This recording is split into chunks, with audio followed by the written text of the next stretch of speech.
அன்னதானம் வந்து சாது இங்கே நடக்கக்கூடிய உணவு, இங்கே தயாரிக்கப்பட்ட உணவு, சமைக்கக்கூடிய உணவு, ஆசான் ஞானபடிதன் பார்க்கக்கூடிய உணவு.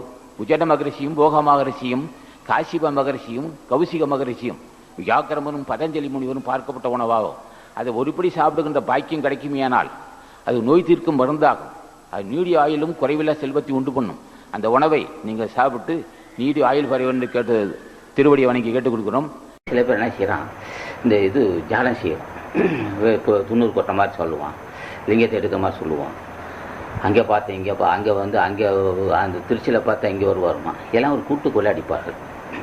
அது மட்டும் இல்லை, நீ வந்து இப்போ இந்த அங்காயி பேரை நீ உடனே ஒரு தபால் எழுதணும், இப்படி அந்த மாதிரி பேரை நீ தபால் எழுதலைன்னு சொன்னால் உனக்கு குடும்பத்துக்கு ஆபத்துன்றோம். இப்படி அச்சுறுத்தல் ஆன்மீகம் அது.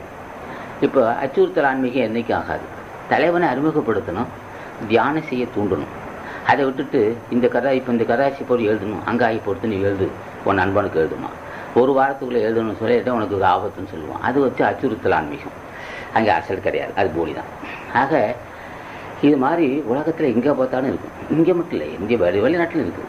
இந்த பேய் பிசாசுங்கிறது யாவனுங்கிறது எல்லாம் செஞ்சுக்கிட்டு இருப்பான், சொல்லிகிட்டு இருப்பான். இப்போ நம்ம இன்னும் சில பேர் தான் இந்த முன்னே சொல்ல ஜாலம் செய்வான்.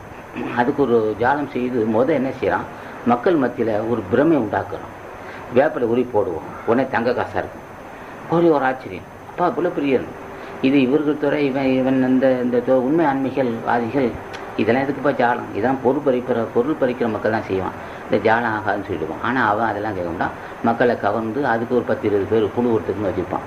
எல்லாம் அப்படி செய்வார் இப்படி செய்வார் போச்சு வேணும், பைப்பை திறந்தால் பன்னீராக வரும். அதெல்லாம் இந்த கண்கட்டி வேலை. அது மாதிரி மக்களை கவர்ந்து என்ன செய்வான், காசு சம்பாதிப்பான். அப்போ அவன் என்ன செய்வான், கோடிக்கணக்கு ரூபா சம்பாதிப்பான். காலேஜ் கட்டுவான், இன்ஜினியர் காலேஜுமா, மருத்துவ கல்லூரிமா, எல்லாம் செய்வான். ஏயா இது வியாபாரமா, இப்போ என்ன இவ்வளோ காசு உனக்கு வருது, இப்போ நீ என்ன செய்கிறத, அது கேட்க நாதி இருக்காது. நம்மளால் போய் கொட்டிக்கிட்டே இருப்பான். புகழ் வாய்ந்தவர்கள் மக்கள் மத்தியில் பிரபல்யமாகுவதே சமுதாயத்தை மறைமுகமாக கொள்ளடிப்பதற்கு. இது ஆன்மீகவாதிகள்.